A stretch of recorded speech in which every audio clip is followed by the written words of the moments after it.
24వ అధ్యాయం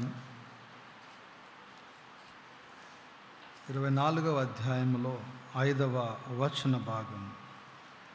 సజీవుడైన వానిని మీరెందుకు మృతులలో వెతుకుచున్నారు? ప్రార్థన చేసుకుందాం. ప్రభువా, మీ కొందనాలు చెల్లిస్తున్నాము నాయన. నీ వాక్యాన్ని మేము ధ్యానించుకుంటున్నాం తండ్రి. మాతో మీరు మాట్లాడమని ప్రార్థిస్తున్నాం. అయోగ్యుని ప్రభా, దుమ్ము వంటి వాడిని, ధూళి వంటి వాడిని మీ సిలువ చాటును మరుగుపరచండి. బూరగా పనిముట్టుగా వాడుకోండి ప్రభా. మరి ఇక్కడ అతిశయము రాకుండా ప్రభా, మరి మీ యొక్క సిలువ చాటును భద్రపరచండి ప్రభా. మీ యొక్క స్వరమును మేము గ్రహించి ఆ రీతిగా నీ సాక్షులముగా బ్రతికే కృపతో నింపి నడిపించమని యేసు నామమున అడుగుచున్నాము తండ్రి, ఆమేన్.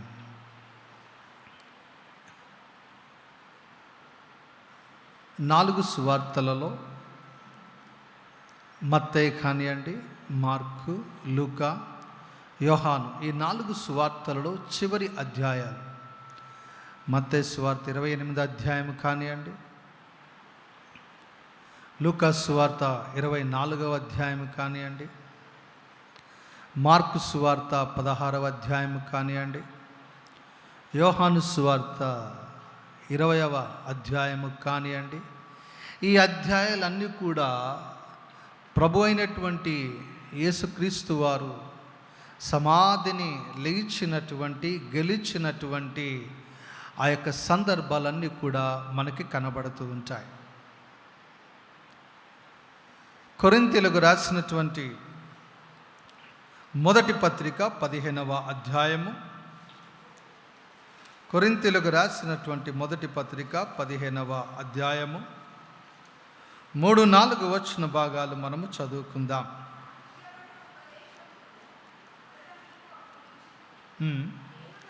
అదేమనగా, లేఖనముల ప్రకారము క్రీస్తు మన పాపముల నిమిత్తము మృతి పొందెను, సమాధి చేయబడెను, లేఖనముల ప్రకారము 3వ దినమున లేపబడెను. లేఖనముల ప్రకారము ఆయన ఏమయ్యారటండి? మన పాపముల నిమిత్తము మృతి పొందెను, సమాధి చేయబడెను, 3వ దినమున ఆయన లేచెను అని వాక్యము సెలవిస్తుంది. ఆ ముందు మనము చదివితే ఆయన ఎవరెవరికి మరి కనబడి ఉంటున్నారో ఆ వచ్చిన భాగములన్నీ మన ముందుకు కనబడుతూ ఉంటాయి. అపోస్తలుల కార్యములు 1వ అధ్యాయము 3వ వచన భాగంలో మనము చదువుకున్నట్లయితే, అపోస్తలుల కార్యములు 1వ అధ్యాయము 3వ వచనాన్ని మనము చదువుకున్నట్లయితే, ఆయన శ్రమ పడిన తరువాత 40 దినముల వరకు వారికి అగుపడుచు దేవుని రాజ్య విషయములను గూర్చి బోధించుచు అనేక ప్రమాణం అంటే అండి రుజువులను చూపిస్తూ తనకు తాను ఎవరికైతే ప్రభువారు ప్రత్యక్షమయ్యారో వారికి తనకు తానుగా, తనంతట తానుగా సజీవుడుగా ఆయన కనుపరుచుకొని ఉంటున్నారు. సో ఇవన్నీ కూడా మనము లేఖన భాగాలు మనము చూస్తూ ఉన్నాం. అయితే 24వ అధ్యాయము లూకా సువార్త 1 నుంచి మనము 12 వచన భాగములు మనము చదువుకున్నాం. అయితే అక్కడ మనము పరిశీలన చేసినట్లయితే, ఆదివారమున తెల్లవారుచుండగా ఆ స్త్రీలు తాము సిద్ధపరిచిన సుగంధ ద్రవ్యములను తీసుకొని అని మనం అక్కడ చూస్తూ ఉంటాం. అయితే యోహాను సువార్తలో మనము చూస్తే ఇంకొంచెం వివరణ, అనగా ఏ రీతిగా వారు ముందుకు సాగరో అనే విషయం మనకి కనబడుతూ ఉంటుంది. అనగా పెందల కడనే లేచి అనే మాట మనకు అక్కడ యోహాను సువార్త 20వ అధ్యాయము 1వ వచనములోనే, అనగా సుగంధ ద్రవ్యములు సిద్ధపరుచుకుంటున్నారు, సమాధి యొద్దకు వెళ్ళడానికి వారు సిద్ధపడుతూ ఉన్నారు. అయితే ఇక్కడేమో తెల్లవారుచుండగా, అక్కడ చూస్తే పెందలకడనే లేచి అని మనకు అక్కడ వాక్య భాగము కనబడుతుంది. ఏది ఏమైనప్పటికీ కూడా వారు ఏం చేస్తున్నారనగా ఒక సిద్ధపాటుతో వారు ముందుకు సాగుతున్నట్లుగా మనము చూస్తూ ఉన్నాం. అనగా సిద్ధపడుచున్నటువంటి వారు పెందలకడ లేస్తూ ఉంటున్నారు. సమాధి యొద్దకు వెళ్ళాలి అనక ఆలోచనతో, ఉద్దేశముతో అప్పుడప్పుడు కాకుండా, అనగా ప్రభు అయినటువంటి యేసు ప్రభు వారిని సిలువ వేసిన తరువాత, సమాధిలో ఉంచిన తరువాత ఆ నెక్స్ట్ దినము మహావిశ్రాంతి దినము కాబట్టి, ఆ విశ్రాంతి దినమున వారు ఏ పనులు చేయకూడదు కాబట్టి ముందుగానే సమాధి యొద్దకు వెళ్ళుటకు ముందుగానే వారు ఏం చేశారండి? సిద్ధపరుచుకున్నట్లుగా వాక్యము మనకి సెలవిస్తూ ఉంటున్నది. అయితే ఇక్కడ మనము చూసినట్లయితే వారు ఆ రీతిగా సిద్ధపడి ముందుకు సాగుతూ ఉన్నారు. అయితే ప్రభువారు ఈ లోకరీతిగా, అనగా శరీరధారిగా ఉన్నటువంటి సమయములోనే ప్రభువారు సెలవిచ్చినటువంటి మాటను మనము పరిశీలన చేద్దాం.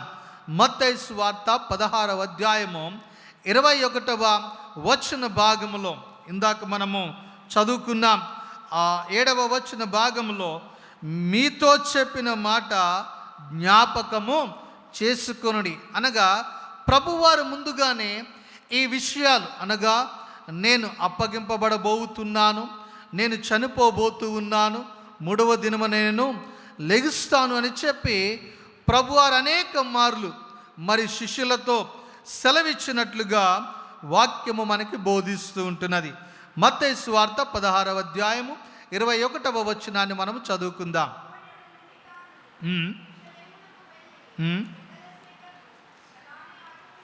పెద్దల చేతను ప్రధాన యాజకుల చేతను అనేక హింసలు పొంది చంపబడి 3వ దినమున లేచుట అగత్యమని యేసు తన శిష్యులకు తెలియజేయ మొదలు పెట్టగా. ఈ రీతిగా మనము చూస్తే అనేక లేఖన భాగాలు ఉన్నాయండి. అనగా నేను ప్రధాన యాజకుల చేత కానీ, శాస్త్రుల చేత కానీ, యెరూషలేము యొక్క పెద్దల చేత కానీ చంపబడి, హింసింపబడి నేను 3వ దినమున లేచుట అగత్యమని ప్రభువు వారు శిష్యులకు ముందుగానే తెలియపరిచి ఉంటున్నారు. ఇంకొక వచన భాగం 17వ అధ్యాయము 9వ వచనము మనము చదువుకున్నట్లయితే, మనుష్య కుమారుడు మృతులలో నుండి లేచు వరకు ఈ దర్శనమును ఎవరితో చెప్పకూడని యేసు వారికి ఆజ్ఞాపించను. 22వ వచన భాగం చదువుకుందాం. అదే అధ్యాయం. గలిలయలో సంచరించుచుండగా యేసు మనుష్య కుమారుడు మనుష్యుల చేతికి అప్పగింపబడబోవుచున్నాడు, వారాయనను చంపుదురు, 3వ దినమున ఆయన లేచునని వారితో చెప్పగా వారు బహు దుఃఖపడిరి. ఈ రీతిగా మనము చూచినట్లయితే అనేకమైనటువంటి లేఖన భాగములు మనకు ఈ యొక్క సువార్తలలో మనకి కనబడుతూ ఉంటాయి. అనగా ప్రభువారు ముందుగానే ఆయన యొక్క మరణమును గురించి, అదే రీతిగా పునరుత్థానమును గురించి ముందుగానే సెలవిచ్చినట్లుగా మనం ఇక్కడ చూస్తూ ఉన్నాం.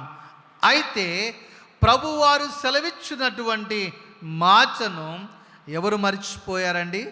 శిష్యులు మర్చిపోయారు, స్త్రీలు కూడా మర్చిపోయారు. దేవుని బిడ్డలారా, వారి యొక్క ఆలోచన, వారి చూపు, వారి యొక్క ఉద్దేశము ఏమై ఉన్నది అనగా, ఆ యొక్క దేహానికి సుగంధ ద్రవ్యాలు తీసుకుని వెళ్ళాలి. ఆ యొక్క దేహము కుళ్ళిపోకూడదు, ఆ యొక్క దేహము ఇంకా మంచిగా నిల్వ ఉండాలి అని యొక్క ఉద్దేశము కలిగి వారు ఏం చేస్తూ ఉన్నారు, సుగంధ ద్రవ్యములను మరి తీసుకుని ఆ యొక్క దేహమునకు వ్రాయడానికి పూయడానికి వెళుతున్నట్లుగా మనం ఇక్కడ చూస్తూ ఉన్నాం. కానీ ప్రభువారు సెలవిచ్చినటువంటి మాట, నేను చనిపోతాను, మూడవ దినము నేను లేచెదను అను చెప్పినటువంటి మాటకు వారికి ఏం లేదండి, జ్ఞాపకము లేదు. వారు విశ్వాసము కూడా ఉంచలేదు. ఒకవేళ విశ్వాసం ఉంచినట్లయితే ఆ రీతిగా సుగంధ ద్రవ్యాలను వారు సిద్ధపరుచుకునేవారు కాదు. ప్రభువారి గురించి వారు ఏం చేసేవారండి, కనిపెడుతూ ఉండేవారు. దేవుని బిడ్డలారా, మనిషి యొక్క బలహీనతలను దేవుడు తెలుసుకుని ఆయన గుర్తెరిగినటువంటి దేవుడు కాబట్టి వారికి ఆయన ప్రత్యక్షుడై అనేక ప్రమాణములను రుజువులను వారికి చూపిస్తూ బలపరిచినట్లుగా వాక్యము మనకి సెలవిస్తూ ఉంటున్నది. అయితే దేవుని యొక్క బిడ్డలారా, ప్రభువారు చెప్పినటువంటి మాటలను శిష్యులు, అదే రీతిగా మరి ప్రభువారితో ఎక్కువగా సంచరిస్తున్నటువంటి స్త్రీలు కూడా ఏమయ్యారండి, మరిచిపోయినట్లుగా మనం ఇక్కడ చూస్తూ ఉన్నాం. అయితే ఒకరు జ్ఞాపకం ఉంచుకున్నారు ఆ యొక్క మాటను. మత్తయి సువార్త 27వ అధ్యాయము 63వ వచనములో కొందరు జ్ఞాపకం ఉంచుకున్నారు ఈ యొక్క మాటలను. చదువుదామండి.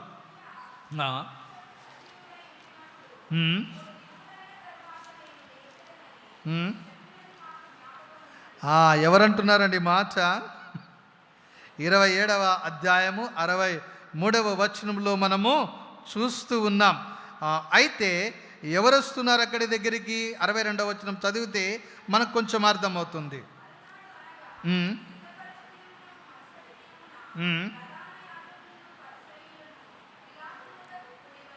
ఎవరు వస్తున్నారటండి? ప్రధాన యాజకులను పరిసయ్యులను ఎక్కడికి వస్తున్నారట? పిలాతు నొద్దకు వచ్చి, అయ్యా చదవండి అమ్మా, 3 దినములైన తరువాత నేను లేచెదనని చెప్పినది మాకు జ్ఞాపకమున్నది. ఎవరికి జ్ఞాపకం ఉందండి? ప్రధాన యాజకులకు జ్ఞాపకం ఉంది, అదే రీతిగా పరిసయ్యులకు జ్ఞాపకం ఉంది. కానీ ఎవరికి జ్ఞాపకము లేదు అనగా, శిష్యులకు జ్ఞాపకము లేదు. మరిచిపోయారు దేవునికి బిడ్డలారా, అనగా విశ్వాసం ఉంచలేదు. వారేమో మరిచిపోయారు. 24 గంటలు ఎల్లప్పుడూ ప్రభువారితోనే సంచరిస్తూ ఉన్నారు, ప్రభువారి దగ్గరే బస చేస్తూ ఉన్నారు. మరి ఆ యొక్క అద్భుత కార్యాలను చూచారు. అదే రీతిగా అనేకమైనటువంటి బోధలను వారు విన్నారు. ఆ వినినటువంటివి అర్థము కానటువంటి పరిస్థితులలో మరి వివరణ అడిగినటువంటి సమయంలో ప్రభువారు చక్కగా వారికి వివరించి ఉంటున్నారు. అయినప్పటికీ కూడా ఏమయ్యారండి? వారు మరిచిపోయారు. కానీ ఇక్కడ మనం చూస్తున్నాం, ఎవరు జ్ఞాపకం ఉంచుకున్నారు అనగా, ప్రధాన యాజకులను పరిసయ్యులను జ్ఞాపకం ఉంచుకొని వారు ఏమని అడుగుతున్నారు అనగా, 64వ వచనంలో వారు అంటున్నటువంటి మాట, కాబట్టి 3వ దినము వరకు సమాధిని భద్రము చేయనాజ్ఞాపించుము. ఏమంటున్నారండి? ప్రొటెక్షన్ కావాలి, భద్రత కావాలి. భద్రత కావాలి అని అంటే అక్కడ ఉన్నటువంటి ఆ యొక్క అధికారి పిలాతు యొక్క ఆజ్ఞ కావాలి. కాబట్టి వారు వెళ్ళి ఆ యొక్క సమాధిని ఇంకా కట్టుదిట్టమైనటువంటి భద్రత, ఆ భద్రతతోనే కాకుండా ఆ యొక్క సమాధిని భద్రపరిచి మరి దాని మీద ఒక ముద్ర వేసినట్లుగా వాక్యము మనకి సెలవిస్తూ ఉంటున్నది. ఆ ముద్ర వేస్తే అనగా మనము చూస్తూ ఉంటాం, గవర్నమెంట్ విషయాలు కొన్ని చూస్తూ ఉంటాం, సీల్ చేస్తారు వారు ఏం చేస్తారండి, నీట్గా ప్యాక్ చేసిన తర్వాత వారి దగ్గర ఉన్నటువంటి ఒక మంచి నేను అనుకో ముద్రతో కాల్చి దాన్ని మంచిగా ఇట్లా పెట్టి ఒక సీల్ వేస్తారు దాన్ని. ఒకవేళ వారు ఓపెన్ చేసేటప్పుడు సీల్ ఎవరైనా గవర్నమెంట్ అధికారులు ఆ యొక్క సీల్ ఓపెన్ చేసేటప్పుడు అది ఏమన్నా ఆ ముద్ర కొంచెం అటు ఇటు జరిగింది అని అనుకోండి, ఇదేదో జరిగింది, దీన్ని ఎవరో చూశారు అని అర్థమవుతుంది. కాబట్టి వీరేం చేస్తున్నారు అనగా ఎవ్వరూ తీయకుండా ఉండేటట్లుగా వారు ఏం చేశారండి, ఆ యొక్క ముద్ర వేసినట్లుగా మనము చూస్తూ ఉంటున్నాం. దేవుని బిడ్డలారా, ఏది ఏమైనప్పటికీ కూడా ఆయన ఆశ్చర్యకరుడు, ఆలోచనకర్త, బలవంతుడైనటువంటి దేవుడై ఉంటున్నాడు. కాబట్టి ఏది కూడా అతనిని బంధింప జాలదు. కాబట్టి ఇక్కడ మనం చూస్తూ ఉన్నాం 24వ అధ్యాయము లూకా సువార్తలో మనము చూచినట్లయితే శిష్యులేమో జ్ఞాపకం ఉంచుకోలేదు, కానీ ప్రధాన యాజకులు అదే రీతిగా పరిసయ్యులు జ్ఞాపకం ఉంచుకొని దానిని కట్టుదిట్టమైనటువంటి భద్రతను వారు ఏర్పాటు చేసినట్లుగా వాక్యము మనకి సెలవిస్తూ ఉన్నది.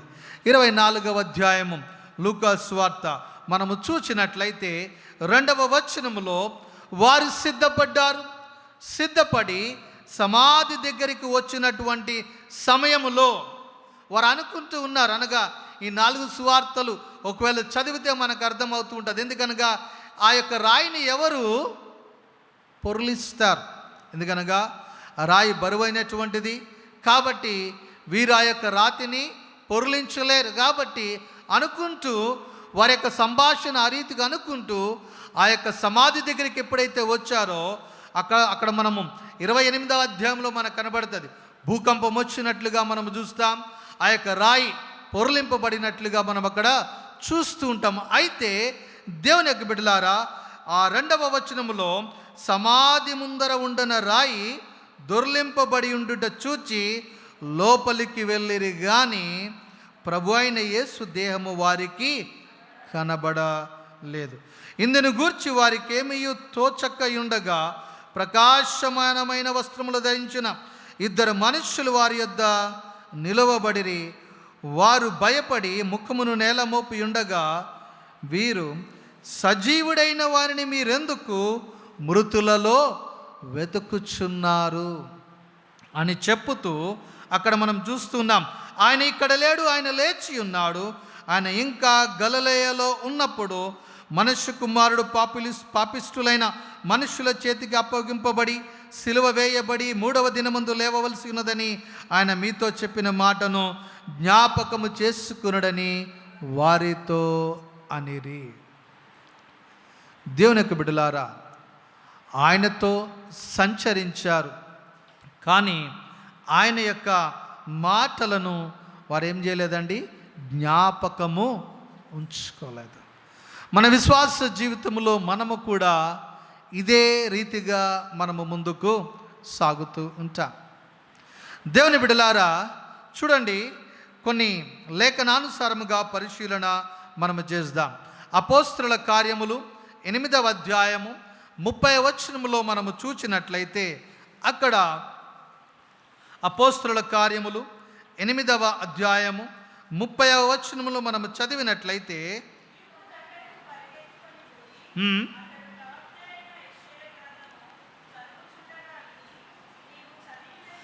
నీవు చదువునది గ్రహించుచున్నావా అని అడిగాను.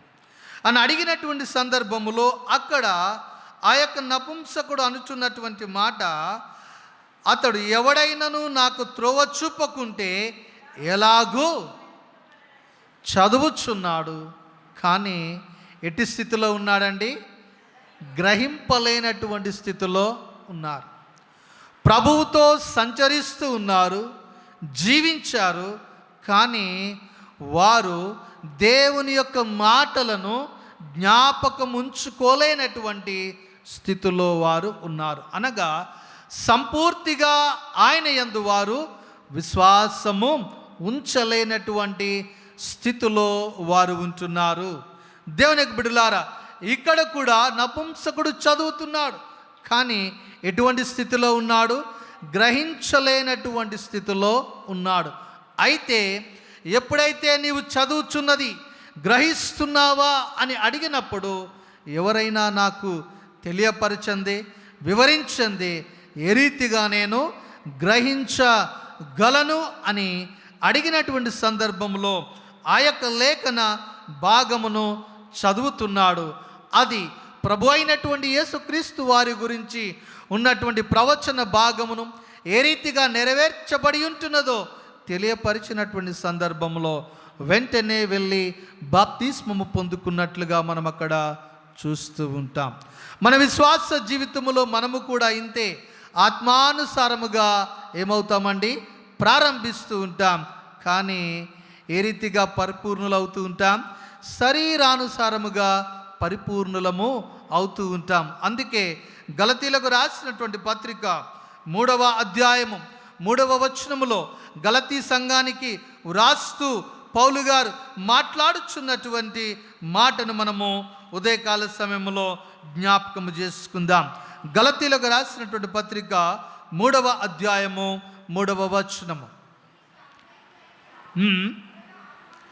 మొదట ఆత్మానుసారముగా ఆరంభించి ఇప్పుడు శరీరానుసారముగా పరిపూర్ణులవుదురా. మంచిదే. విశ్వాస జీవితంలో ఆత్మానుసారముగా జీవించాలని ఒక నిర్ణయముతో, తీర్మానంతో మనం ముందుకు సాగుతూ ఉంటాం. కానీ ఏ రీతిగా పరిపూర్ణులమవుతూ ఉన్నామట? శరీరానుసారముగా. కాబట్టి ఇక్కడ మనము చూసినట్లయితే దేవుని బిడ్డలారా, విశ్వాస జీవితములో వినుట వలన విశ్వాసము కలుగుతున్నది. క్రీస్తును గూర్చినటువంటి మాటను మనం ఎప్పుడైతే వింటామో తద్వారా మనం ఏమవుతాం? రక్షింపబడతాం. అయితే దేవునికి బిడ్డలారా, వీరు సంపూర్తిగా ప్రభు యందు ఏముంచలేదండి? విశ్వాసము ఉంచలేదు. ఒకవేళ విశ్వాసం ఉంచినట్లయితే ఆ యొక్క సమాధి దగ్గరికి, లేకపోతే ఆ యొక్క దేహానికి సుగంధ ద్రవ్యాలు పూయాల్సిన అవసరత లేనే లేదు. ఒకవేళ అట్టి విశ్వాసముతో, నిరీక్షణతో కనిపెట్టినట్లయితే దేవుడు వేరే రీతిగా వారిని ప్రోత్సాహపరిచేవాడు, బలపరిచేవాడు, ఆదరించేవాడు. లేకపోతే వారి యొక్క సాక్ష్య జీవితము లోకములో కొనియాడబడేది. దేవునికి బిడ్డలారా, అయితే యోబు చెప్పినటువంటి మాటను మనము పరిశీలన చేద్దాం. యోబు గ్రంథములో మనము చదివినట్లయితే 19వ అధ్యాయము 25వ వచనము మనము చదువుకుందాం. యోబు ఏ రీతిగా సాక్ష్యమిస్తూ ఉన్నాడో. అయితే నా విమోచకుడు సజీవుడనియు, తరువాత ఆయన భూమి మీద నిలుచుననియు నేను ఎరుగుదును. చూడండి, యోబు యొక్క విశ్వాసము ఏ రీతిగా ఉన్నదో. కానీ ప్రభు అయినటువంటి యేసుక్రీస్తు వారు ఉన్నటువంటి సమయంలో యోబు లేడండి. అయినప్పటికీ కూడా విశ్వాసముతో ఏ రీతిగా సాక్ష్యం ఇస్తున్నాడనగా, నా విమోచకుడు సజీవుడు, తరువాత ఆయన భూమి మీద నిలుచుననియు నేను ఎరుగుదును. ఈ ఉదయకాల సమయంలో మన యొక్క సాక్ష్యము ఏ రీతిగా ఉంటున్నది? యోబు వలె మనము నా విమోచకుడు సజీవుడు అని సాక్ష్యము మనము చెప్పగలుగుతామా? అదే రీతిగా ఆయన నేను ఎరుగుదును. ఏ రీతిగా మనం ఎరుగుతున్నాం ఆయనను? ఏ రీతిగా ఆయన యొక్క సాక్ష్యమును అనగా ఏ రీతిగా ఎరిగి, ఏ రీతిగా గుర్తెరిగి, ఏ రీతిగా ఆయనను మనము రుచి చూచి సాక్ష్యము మనము చెప్పగలము. ఇక్కడైతే వారు ఎక్కడ ఎదుగుతున్నారట? సజీవుడైన వానిని మీరెందుకు మృతులలో వెతుకుచున్నారు? ఆయన సజీవుడై ఉన్నాడు, ఆయన ఇక్కడ లేడు. మీకు చెప్పినట్లుగానే ఆయన ముందుగా ఎక్కడికి వెళ్ళాడు? గలిలయకు వెళ్ళి ఉంటున్నాడు. ఈ మాటలు వెళ్ళి ప్రచురపరచండి, తెలియపరచండి అని చెప్పినటువంటి సమయంలో వారు వెళుతున్నారు, శిష్యులకు తెలియపరుస్తున్నారు. శిష్యులు వస్తున్నారు, చూస్తున్నారు, తిరిగి వెళుతున్నారు. కొందరైతే భయపడి తలుపులు వేసుకుని వారు జీవిస్తూ ఉన్నారు. దేవుని బిడ్డలారా, ఈ రీతిగా ఒక్కొక్కరి యొక్క జీవితము కొనసాగుతూ ఉంటున్నది. అయితే ఇక్కడ మనము చూచినట్లయితే నా విమోచకుడు ఏమై ఉన్నాడటండి? సజీవుడు అని సాక్ష్యమిస్తున్నాడు. తరువాత ఆయన భూమి మీద నిలుచునని నేను ఎరుగుదును. తర్వాత వచనం కూడా చదువుకుందాం. ఇలాగు నా చర్మము చీకిపోయిన తరువాత శరీరముతో నేను దేవుని చూచెదను. కింద ఫుట్ నోట్లో చూడండి, ఏ శరీరం అటండి? మహిమ శరీరముతో నేను ఆయనను చూచెదను. చూడండి ఎంత గొప్ప సాక్ష్యము యోబు ఇస్తూ ఉంటున్నాడు. తర్వాత మళ్ళీ 27వ, నా మట్టుకు నేనే చూచెదను, మరి ఎవరును కాదు, నేనే కన్నులారా ఆయనను చూచెదను. ముఖాముఖిగా నేను ఆయనను చూచెదను. శిష్యులైతే ముఖాముఖిగా ఆయన మహిమ కలిగినటువంటి శరీరముతో ప్రత్యక్షుడైతే వారేమని భయపడుతున్నారు? భూతమని వారేమవుతున్నారండి?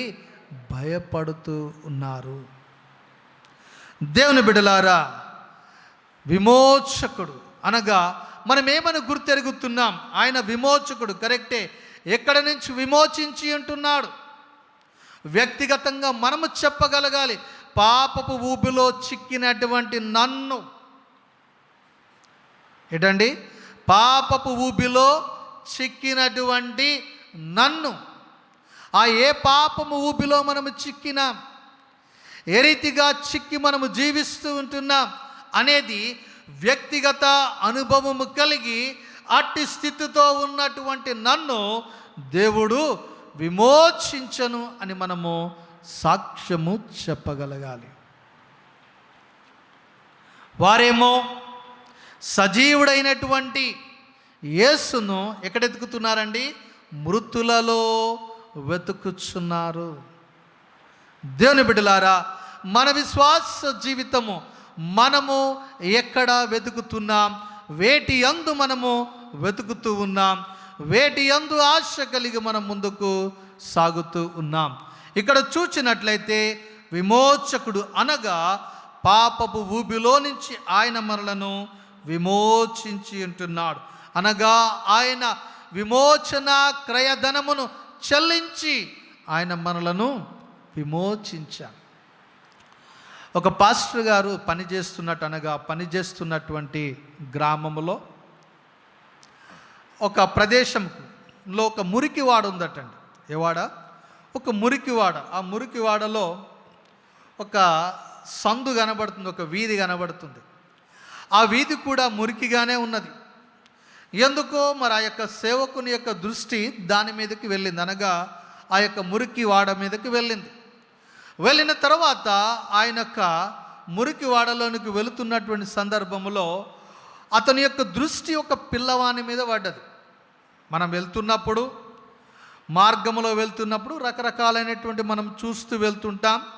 వెళుతున్న సందర్భంలో కొన్ని మనల్ని ఏం చేస్తుంటే ఆకర్షిస్తూ ఉంటాయి.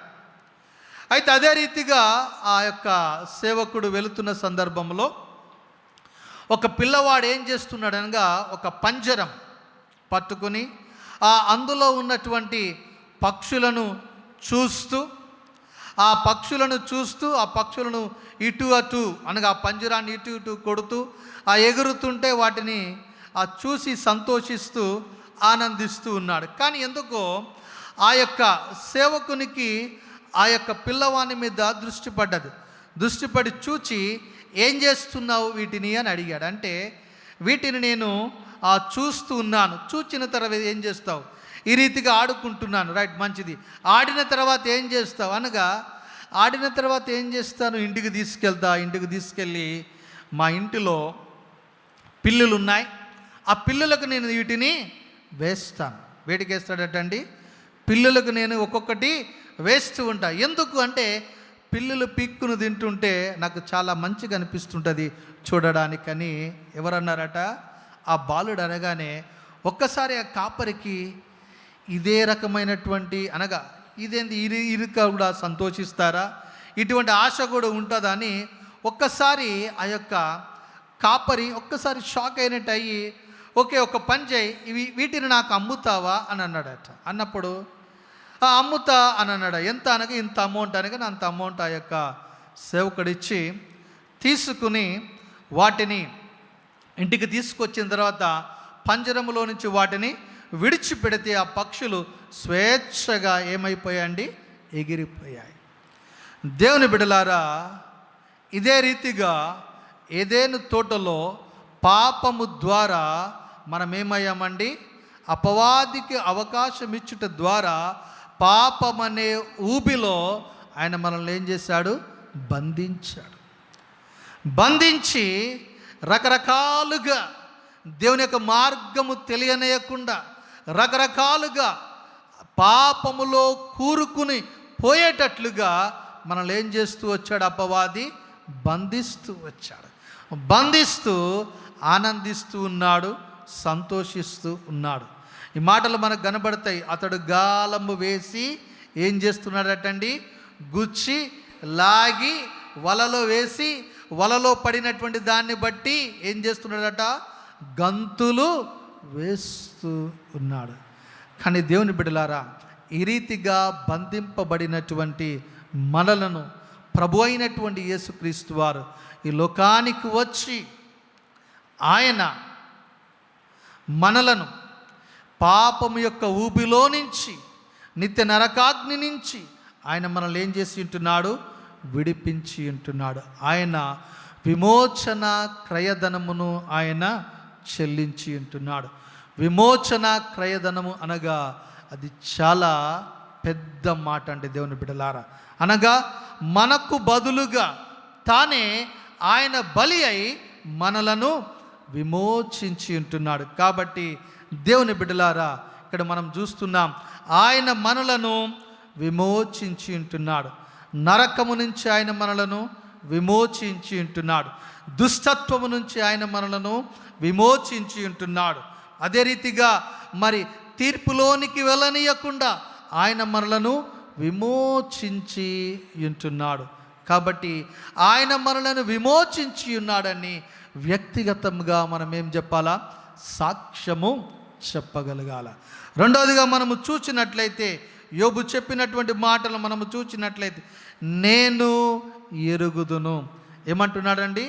నా విమోచకుడు ఏమిటట? సజీవుడని నేను ఎరుగుదును. దేవుని బిడ్డలారా, మనము ఏ రీతిగా ఆయనను ఎరుగుతూ ఉన్నాం? లోకరక్షకుడు అని ఎరిగి ఉంటున్నామా? ఆయన మనలను విమోచించి ఉంటున్నాడని ఎరిగి ఉంటున్నామా? మరి ఆయన మనలను విమోచించి తన దత్తపుత్రులుగా దేవుడు మనలను ఏర్పరచుకుని ఉన్నాడని మనము ఎరిగి ఉంటున్నామా? దేవుని బిడ్డలారా, వ్యక్తిగతముగా కూడా మనం ఏమి చెప్పాలా? సాక్ష్యము చెప్పగలిగేటట్లుగా మనం ఉండాలి. యోబు ఇస్తున్నటువంటి సాక్ష్యము, నా విమోచకుడు సజీవుడని నేను ఎరుగుదును.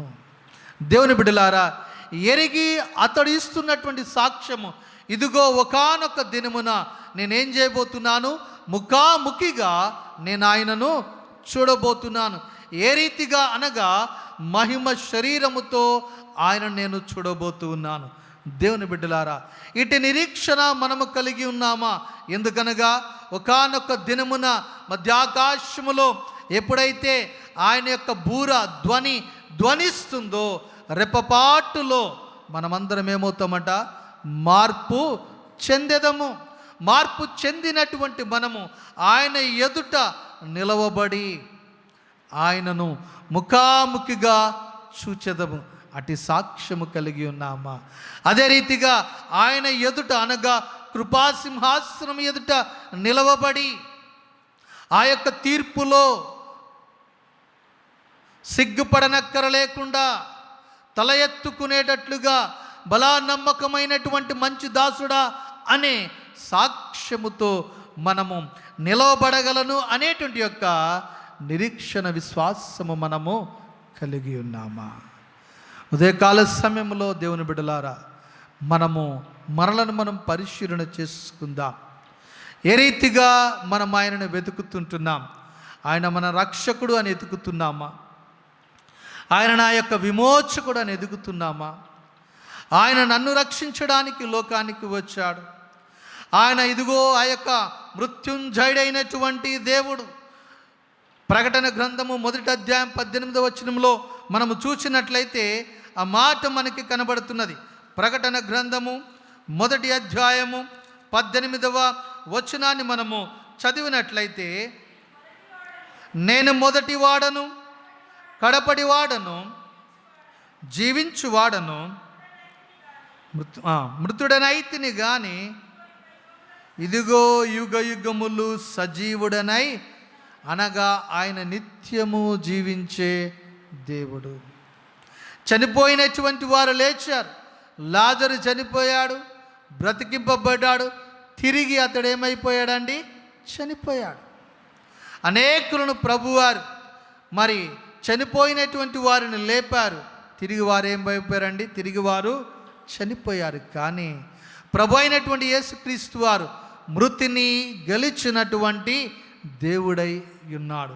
కాబట్టి ఆయన నిత్యము జీవించే దేవుడై ఉన్నాడు. అయితే మనము ఏ రీతిగా ఆయనను మనము వెతుకుతున్నాం? దేవుని బిడ్డలారా, ఆయన సజీవుడై ఉన్నాడు. కాబట్టి ఇక్కడ అయితే స్త్రీలు సజీవుడైనటువంటి దేవునిని వారు ఎక్కడ వెతుకుతున్నారండి? మృతులలో వెతుకుతున్నారు. అయితే ఎప్పుడైతే అక్కడ దూత చెప్పినటువంటి మాటలను వారు విన్నారో, వెంటనే జ్ఞాపకము తెచ్చుకొని వెళ్ళి వారు ప్రచురపరిచి ఉంటున్నారు. అనగా ఆయన సమాధిని గెలిచినటువంటి దేవుడు. ఆయన చెప్పినట్లుగానే 3వ దినమున ఆయన లేచి ఉన్నాడు అనే మాటలను వారు ఇతరులకు ప్రచురపరిచినట్లుగా, శిష్యులకు ప్రచురపరిచినట్లుగా మనం అక్కడ చూస్తూ ఉంటున్నాం. దేవుని బిడ్డలారా, రక్షణ పొందినటువంటి మనము, క్రీస్తును ధరించుకున్నటువంటి మనము క్రీస్తును మన సాక్ష్య జీవితము ద్వారా ప్రచురపరచవలసినటువంటి వారమై ఉంటున్నాం. కాబట్టి ఈ యొక్క ఉదయకాల సమయంలో మనలను మనము పరీక్షించుకుందాం. పరీక్షించుకుని మన విశ్వాస జీవితంలో ఏ రీతిగా మనము ముందుకు సాగుతూ ఉన్నాం? ఆత్మానుసారముగా ముందుకు సాగుతున్నామా, లేక శరీరానుసారముగా ముందుకు సాగుతూ ఉన్నామా? ప్రభువారిని ఏమని మనం వెతుకుతున్నాం? ఏమని ఆరాధిస్తున్నాం?